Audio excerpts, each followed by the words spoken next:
Hey everyone, welcome to the lecture on 3.3. So we're going to go over two basic rules of probability. In order to begin to understand what those rules are and how to use them, we have to start with conditional probability. So conditional probability involves two events, A and B. So when we see the notation P with A and then a line B, that means what is the probability of A happening given that B has already occurred? And what a conditional probability does is it reduces the sample space, because when you assume that event B has already occurred, you are lessening the amount of things that are possible. So here we have the definition and the form for how you would compute it. So the probability for A given B is simply the ratio of the probability of A and B divided by the probability of B.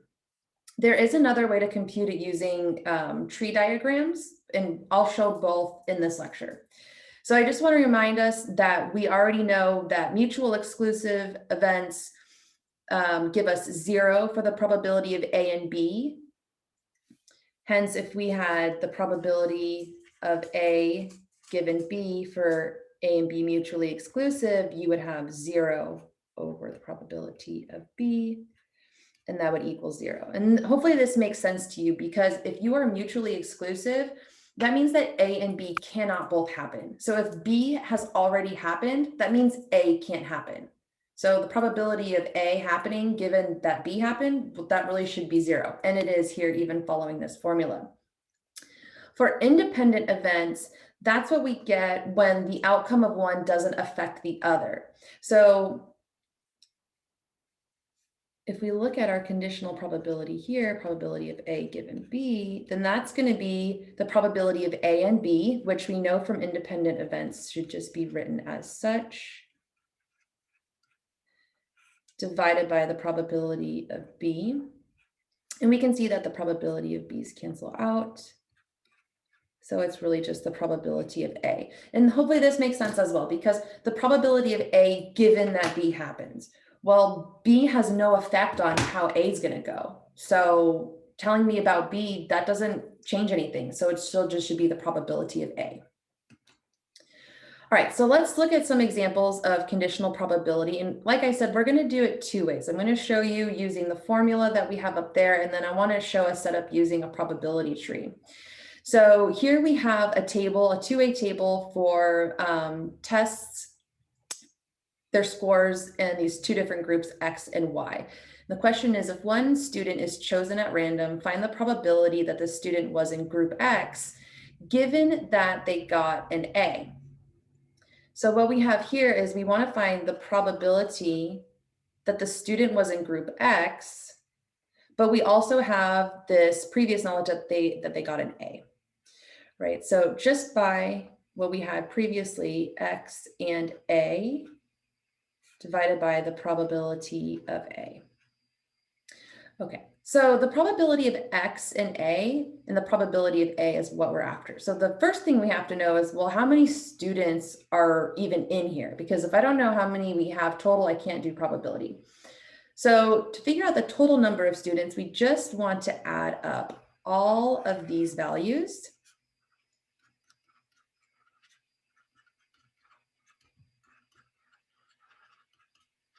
And that's going to become the denominator whenever we're figuring out an individual probability. All right, so after adding them all up, we get 67. And so what I want to do is I kind of want to take this piece by piece. So the probability of X given A, the probability of X and A is going to be something over 67, right? Because we know that 67 is our total. And similarly, the probability of A is just going to be something over 67. All right, so X and A. So I need to have both qualities. I need to be in group X, and I also need to have gotten an A. So that's going to put me right here. And so that's 13. The next thing I want to do is I want to figure out the probability of getting an A. So I want to take all my A grades, 13 and 7 together.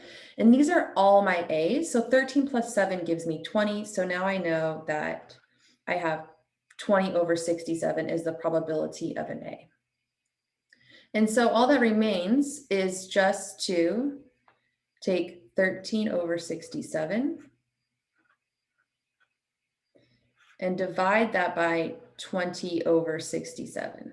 So the trick is here with fractions of fractions. Well, there are a few of them. Some people like to do the sandwich method. So they would get 13 times 67 over 67 times 20. I continue to think of it as division. So I have 13 over 67 divided by 20 over 67. So I'll do my keep change flip. So I've got 13 over 67. This becomes multiplication, and then I get 67 over 20. And so this is quite nice because you can see the 67s cancel, and what I'm left with is 13 over 20. That's my probability. There's another way to set this up. So you can set up a probability tree to find conditional probability. You have to be a bit careful in your initial setup. So whatever you're given, that should be your first branch. So what I'm given is information about the grade. So I could either have had an A or a B or a C.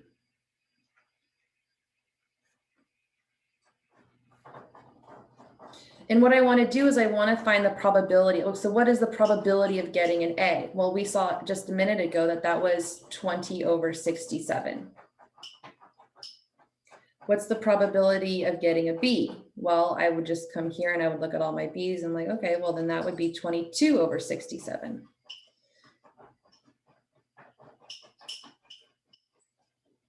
And then for a C, I would take the 17 and the 8, and I would have 25, so that would be 25 over 67. And so this is how you can set up a probability tree that shows the outcomes, which is the grade A, B, or C, as well as their respective probabilities on that branch. So the branch is the line that connects to the outcome. And so that's where you would put your probability, your number, your decimal, percentage, fraction, whatever, and then that would lead to the outcome. So now we have a second thing that's going to happen. I'm either going to be in group X or I'm going to be in group Y. So this is another outcome, group X or group Y. So if I already have an A, right? I want to say, okay, well, of my A's, so I'm just looking here at my A's. Of my A's, how many of those were from group X and how many were from group Y? So I can see here that 13 of my A's were from group X and 7 were from group Y. And then I want to think, okay, well, what's the probability, right? Just keeping my focus restricted to the A's. Well, there's 20 A's. And so 13 out of 20 of those A's were in group X. And then we have 7 out of 20 of those A's were from group Y. And so what happens here is that this second branch, this is actually your conditional probability. So what this tells me is that what is the probability of being in group X given that I was in group A? So you want to start with your given, and you can fill these probabilities out for all of these. So maybe we'll just do that just to show you what it would look like. So again, you want to have your X and your Y, your X and your Y. So for B's, I know there's 22 total B's and 16 were in group X and 6 were in group Y. And then for my C's, I have 25 C's. Of those, 17 were group X, 8 were in group Y. So this is a totally filled out conditional probability tree. The secondary branches, those are your conditional probabilities. If you were to multiply across, these would give you joint probabilities, and we'll talk about that in just a minute. So if I'm asked, as I am, you want to find the probability that the student was in group X given that they got an A. So you want to start with your given. So given that they got an A, so you want to follow it to there. This is your given condition. And then you want to investigate, okay, now from here, what was the probability that they got an X? That they were, that they were in group X. So then I just go along this branch and I say, okay, well, what was the probability on this branch? It was 13 out of 20. And notice that's the exact same answer that we got when we did it using the formula. Both methods are fine. Sometimes you'll find that a conditional probability tree is really helpful. Sometimes you'll just want to do it with the straight formula. Another thing that the conditional probability tree is good for is, even though we've already answered this question, but just for grins, if I wanted to say, well, what's the probability that they were in group B and, what is the probability that they were in group Y and they got a B? So just like a fun little bonus question here. What is the probability that they got a B and they were in group Y? Well, I could definitely go over to my table and just check this out. So I want to say, okay, here's all my B's. And now let's go over and make sure that they're also in group Y. And I can say, okay, well, it was 6.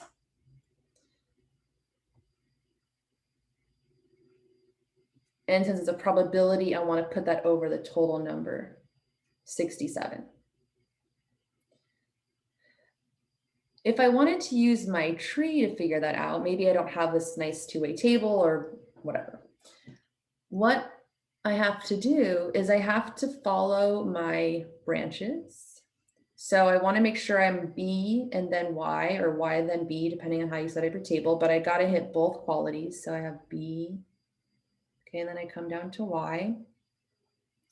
And so what's going to happen here is that the joint probabilities are exactly this. It tells us that the probability of B and Y, I just have to multiply those two probabilities on my purple branches together. So that's going to be 22 over 67 multiplied by 6 over 22.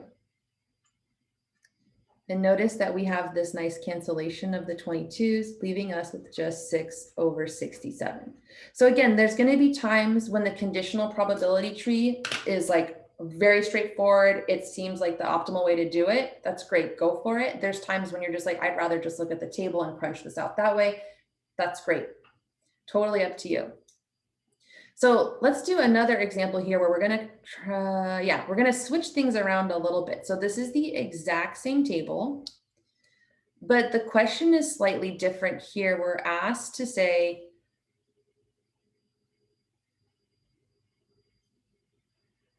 we were given that they were in group X before we were given that they got an A. So here we're given that they're in group X and we want to know what's the probability that they got an A. So when I set up my conditional probability tree, I want to start with my given condition, right? Which was the group selection. So I could be X or Y. And then from here, I want to go into my A's, my B's, and my C's. Make that a touch bigger.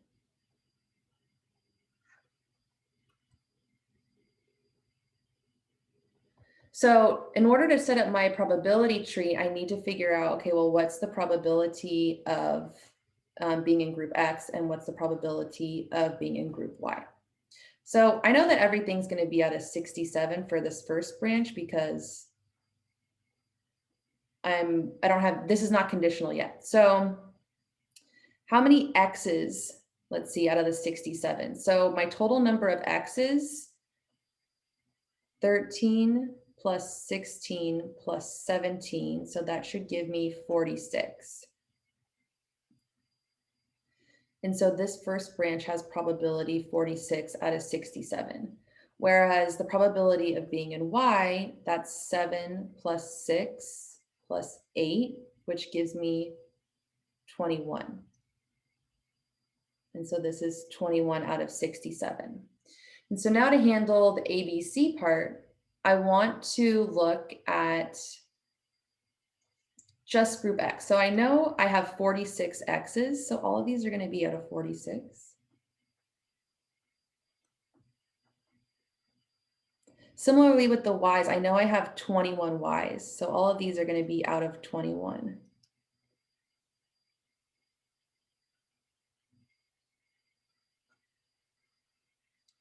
So how many X's were A's? So I'm still looking here, I'm looking down here.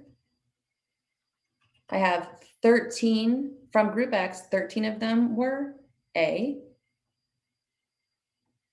16 of them were B's, 17 of them were C's, and I do the same thing for group Y. So 7 of them were A's, that's 7 out of 21.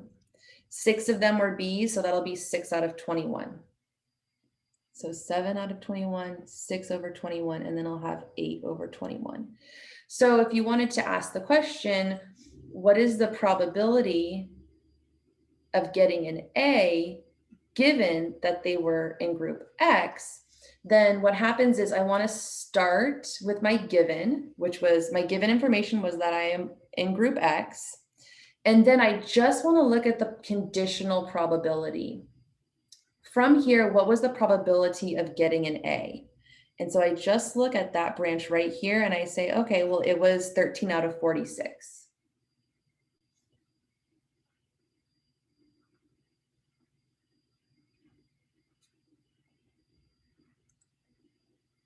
So again, if I were to use the other method where we have the formula, looking at the probability of A given X, I could set it up using my formula. So the probability of A and X over the probability of X.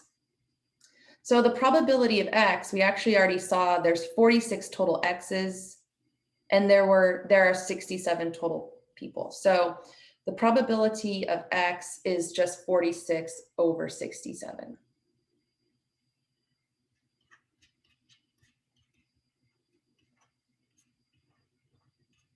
And then the next thing we want to look at is the probability of A and X. And so I just want to go to my table and I'll say, okay, well, I need to be both group X and group A. I look for my crosshairs and I see that it's 13. So that's going to be also 13 out of 67. So now in order to compute this, I just have 13, I think I need more space. I just have 13 over 67 divided by 46 over 67. And so again, looking at this in terms of keep, change, flip. So we get this really nice cancellation that always happens, by the way. 13 out of 46, which matches what we got using the conditional probability using the tree method. So again, it doesn't matter which method you like to use. I'll continue to show both.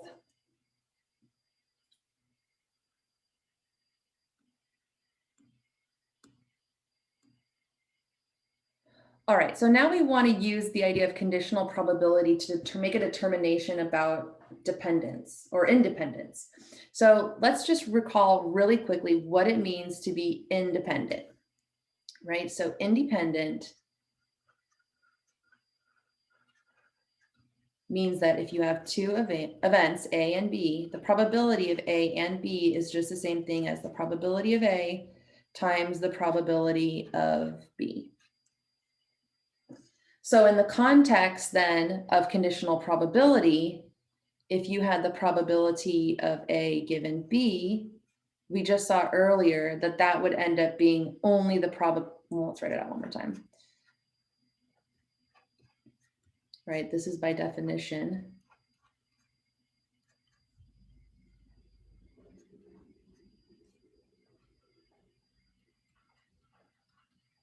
So if A and B really are independent, then what you'll have is probability of A times the probability of B over the probability of B.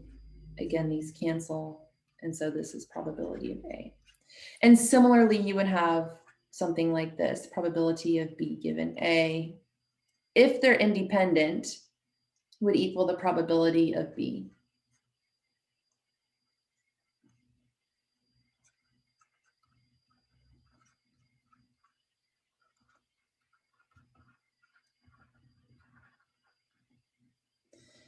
So these are the ideas that we're going to use in this problem.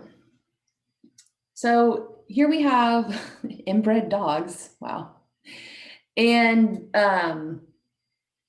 right. So what happens when you inbreed is you get undesirable characteristic traits.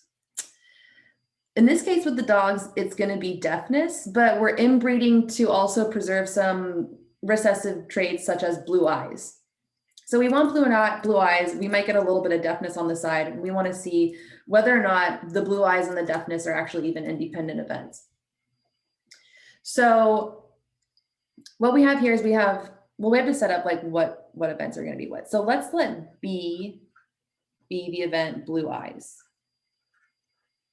And we'll let D be the event deaf or deafness. So what we have here, this first statement, these are the findings, these 3 bulleted points. So we have 31% of all Dalmatians have blue eyes. So I can convert this into a statement about probability. So that's the probability of B, blue eyes, equals 0.31. So I'm just converting my percentage to a decimal and just using the language that we have already set. Next, what we have here is we have 38% of all Dalmatians are deaf. So I can kind of do the same thing. I've got probability of deafness equals 0.38. The next one is a bit tricky. So here we have 42% of blue-eyed Dalmatians are deaf. I want to reword this just a touch.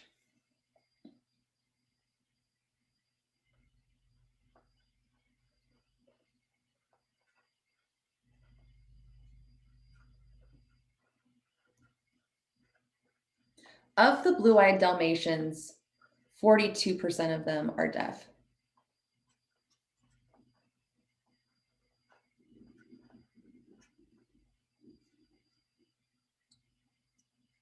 So that means given that they're blue-eyed, okay, so what I'm getting at here is that given that they have blue eyes, the probability of deafness is 0.42. Okay, so now we've converted all of our statements into the language of probability. And now we are ready to answer the question based on the results of the study, is having blue eyes independent of being deaf? So let's see what happens.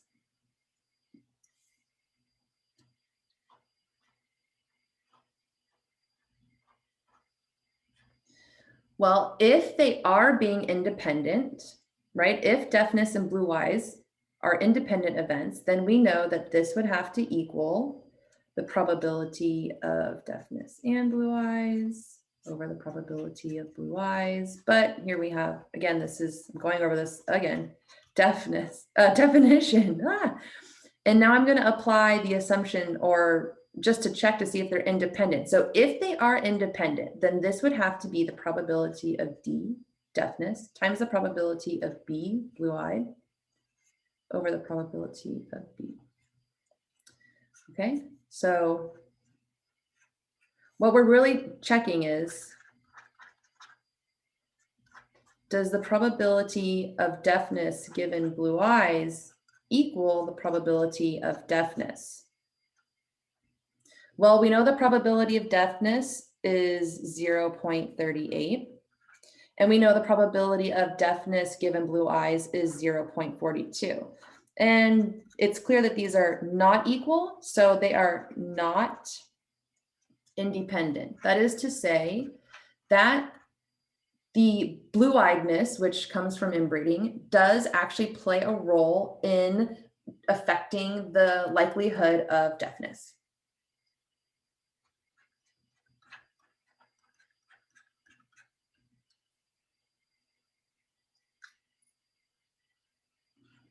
All right, so next up, we're going to talk about the addition rule. So I'm going to save that for a second video. So please join me when you can.